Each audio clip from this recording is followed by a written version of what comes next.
J. Barber. J. Barber.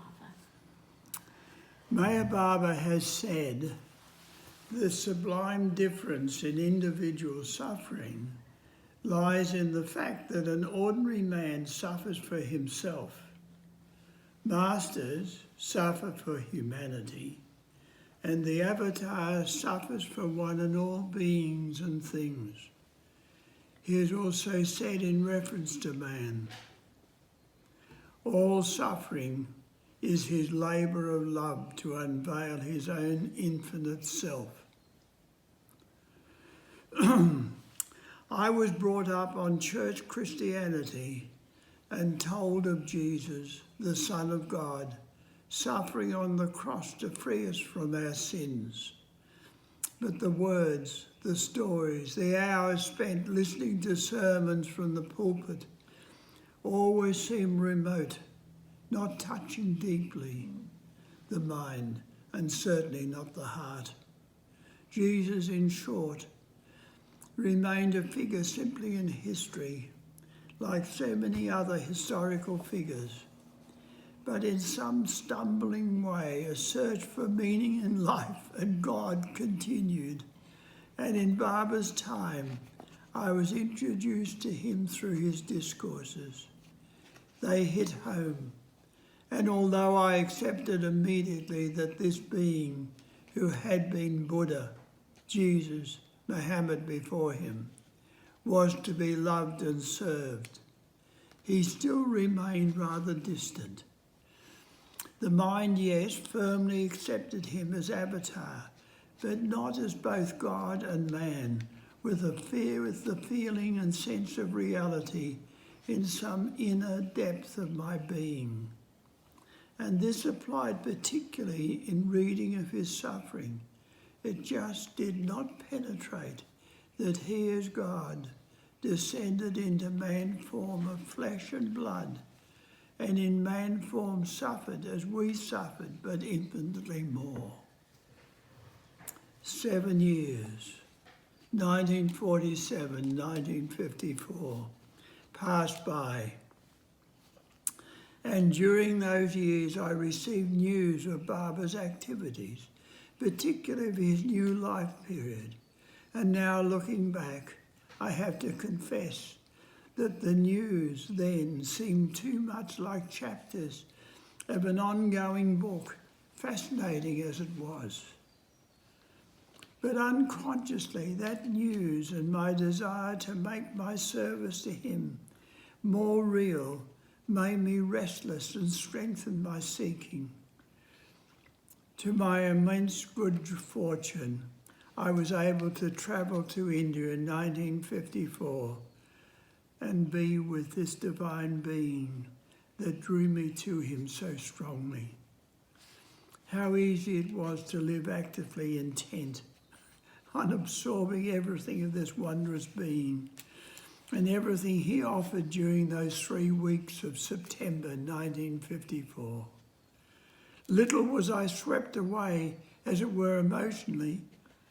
Yet, yes, I was once intensely moved by the gramophone records of guzzles in his presence. And another time as he dictated a message, I felt strongly his longing to be completely at home in everyone's heart. Perhaps I could say that those experiences were nearest of an awareness of his suffering in our separation from him. My recollections of beloved Barber's first visit to Australia are basically of joy. He planted, as he said then, a seed of love in this country. And then I felt demonstrated so strongly, yet naturally and kindly, that love as we should express it in our everyday activities with each other. But in the very beginning of his second visit to Australia, so soon after his second car accident, I saw clearly his physical suffering for the first time. I was caught up immediately in his loving presence, and while there was often some awareness of his suffering, it was submerged, as it were, in the subconscious depth of the mind-heart.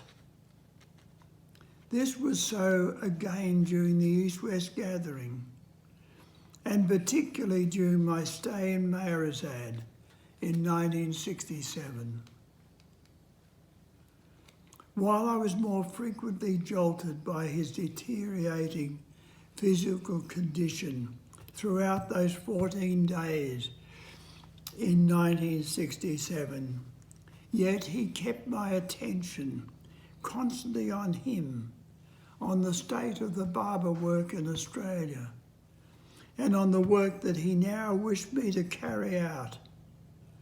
And that absorption in his very existence on earth continued over the next 2 years with news of his activities, hope for his further physical contact, his occasional messages of encouragement to me, continued to occupy so much of my conscious life that somehow I never conceived of life without his physical presence. That time came in January 31st, 1969. He physically departed. Erich expressed our need at this time so well. When Baba drops his body, he remains as he is, leaving us now to be by his side. Before dropping his body, he remained present by our side. Now it is for us to be present by his side. His companionship will always be with us. It is for us to actively become his companion.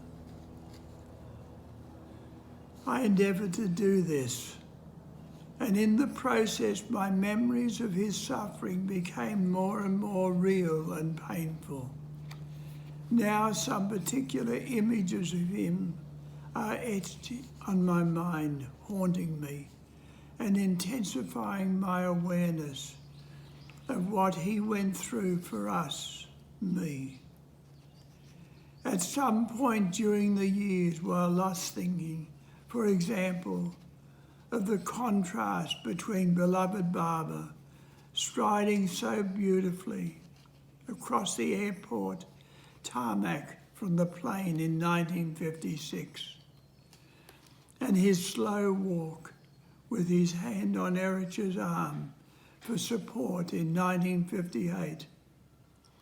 I again relived the years with Baba and wrote down then some of my thoughts, feelings on Baba's suffering. In reflecting on beloved Baba's suffering as we witnessed here on Avatar's abode in 1958, I realised what a blessing it was for us who were with him, and in time the whole of Australia. Although prior to Baba's visit in 58, I may have been intellectually aware of God-man's suffering for our redemption.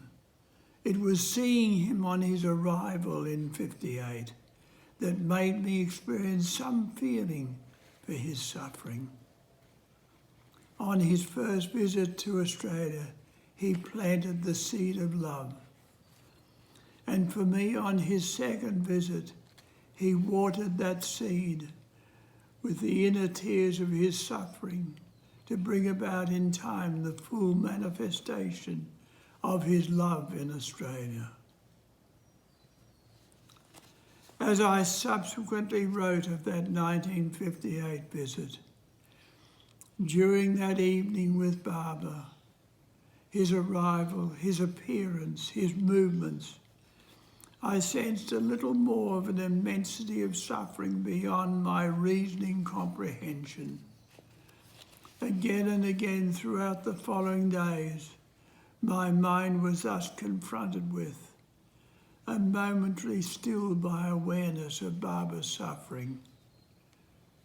He once said, "As your breath ebbs and flows but is always with you, so is my suffering always with me." The Sufi saying, "When the heart weeps because it has lost, the spirit laughs because it has found," describes the pain and the joy of the lover in the suffering of the beloved. For Baba has said that the suffering of Avatar is in order that all beings and things in creation may awaken to the realization of their true state. Baba said, "This harvest will be unique in the sense that you will witness and share my present universal suffering by being near me as my fortunate companions, being with the Ancient One who will be at the same time completely on the human level with you." Well, we did witness his suffering. We were there, and surely we felt it. And perhaps for a moment we understood the cry of the lover of God. "I cannot stand this pain of longing for you, beloved. Yet do not take it away, because it is my very life." But whether his suffering was from the deterioration of his physical veil, or was an expression of his longing to awaken in our hearts, we do not know. We can only testify that his suffering was like a hammer upon our complacency and insensitivity.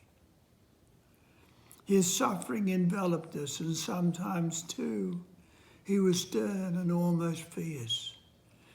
But his very being was loving kindness and compassion, and his every gesture, every word, every expression, shafts of light through the 7 planes of consciousness.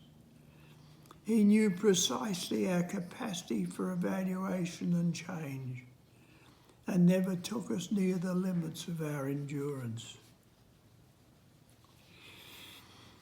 I saw beloved Baba physically 5 times during the period 1954 to 1967. And while he remained absolutely God and Master, he changed during that period physically in appearance and in outer responsiveness to his creation. For me, during my times with him in 1958, 1962 and 1967, he seemed to be gradually withdrawing more and more from the world, outwardly at least, while his suffering intensified. This seemed particularly so during the 2 weeks I was with him in Mahrazad in 1967. As I wrote then, when he laid down that physical path, when he had laid down the spiritual path is love and service, he lived this to the hilt without consideration of the cost to his body. He was the master whip who set a cracking pace for all with him. Now he is broken in health, the lightning hidden behind veils of pain. Now he is master and helpless man at one and the same time. How frail, infinitely weary, infinitely sad, racked by physical infirmities and injuries, stomach ruined by a lifetime of fast and neglect, and yet how infinitely God in human form, Lord of the universe, contained in illusion in a deteriorating cage. That was how he appeared to me during those 2 weeks. Each day he came to Mundley Hall and sat and listened with infinite patience and kindness, and sometimes enjoyment to the little songs, queries, complaints, tales of woe, pleadings from his lovers. It is very difficult to write of beloved Baba as I saw him then, but I remember the slow, uneven, and yet not ungraceful walk in the hall before sitting down, the neck brace, the very pale complexion, and the movements in the chair as he sought to ease the pain in his body. He often spoke of not resting well at night, and I would learn that his temperature in the night was 104 degrees. In the morning 102, yet he would come, saying, I came because of Avatar's abode and because Bill is here. I noted on another day his words, I am infinitely tired. I have put my heart into Avatar's abode, and now it has told upon my health. Yet he made the day, the work, the atmosphere so very natural. I forgot his condition. He was simply the master at work in his office. The concentration on the work, not on him. Yet he was central to the day, as though I existed only because of him. He became the pivot of my existence on that day, in that setting, and no one else mattered unless he drew attention to one of the others. But to return to the Sahabas of 1958, I'm sure that by his grace, not only each participant in that Sahabas, but indeed all who have ever over the years committed themselves to him have been given some suffering to help us remember him and free himself in us, at least to a small degree. It all depends upon the extent we open ourselves to him. And while we are going through the suffering, we may not like it or welcome it, and may even complain. But later, in reflecting on the experience, we realise what a blessing it has been, and we thank Baba for it. I recall Dr. Donkin's words when he was asked what he had gained from many years with Meher Baba. It is not what I have gained, but what I've lost in the form of useless mental baggage. I can so heartily agree with him.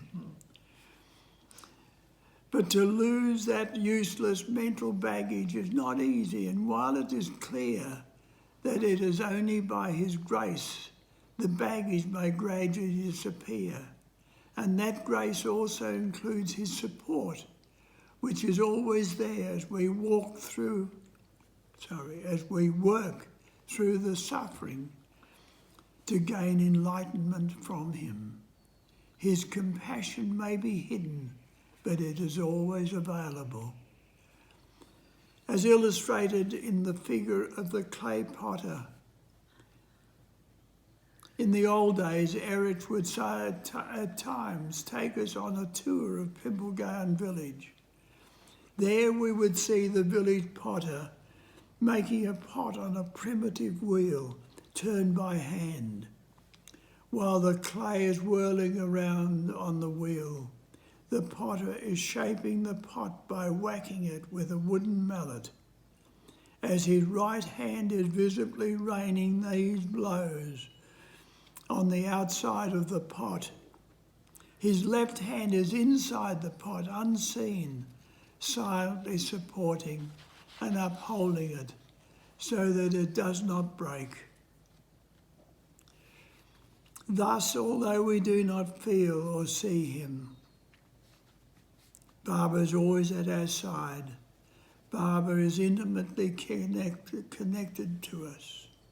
He is not separate and remote, and he endures suffering that we may awaken to the knowledge that he and we are one in reality.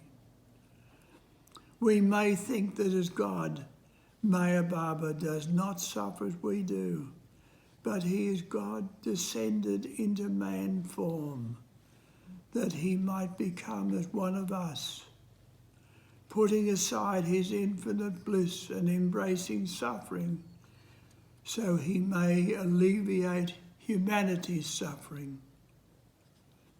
He experiences our suffering, and as Erich has said, while we are suffering, that is the greatest opportunity he gives us to live in him at that time.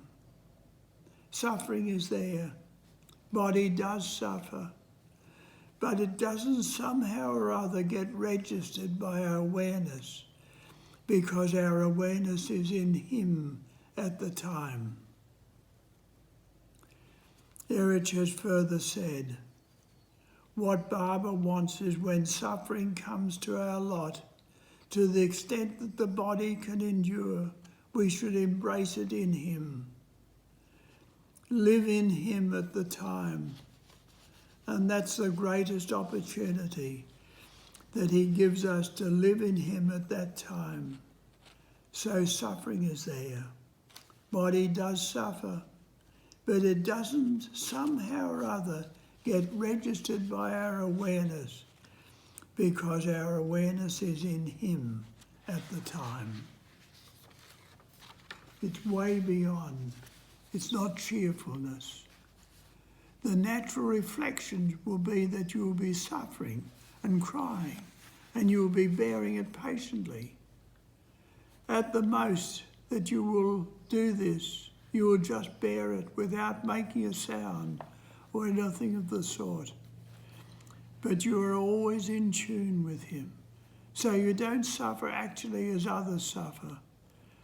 The suffering is witnessed by others, but inwardly you don't suffer because you are in him. You are living in him at the time.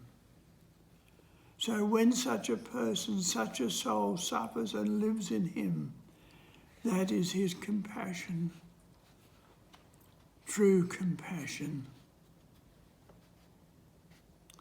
So when you really call him out, well, he is there. There is a difference to calling him out and feeling that we have really called him out. Even if you were to fall thousands of feet, it would appear as if one fell on his lap. It is an air cushion there. There was no hurt. That is his compassion. But when does that person call out spontaneously and truly? When he is definitely going to dedicate himself throughout his lifespan, remembering him. Only then that call of great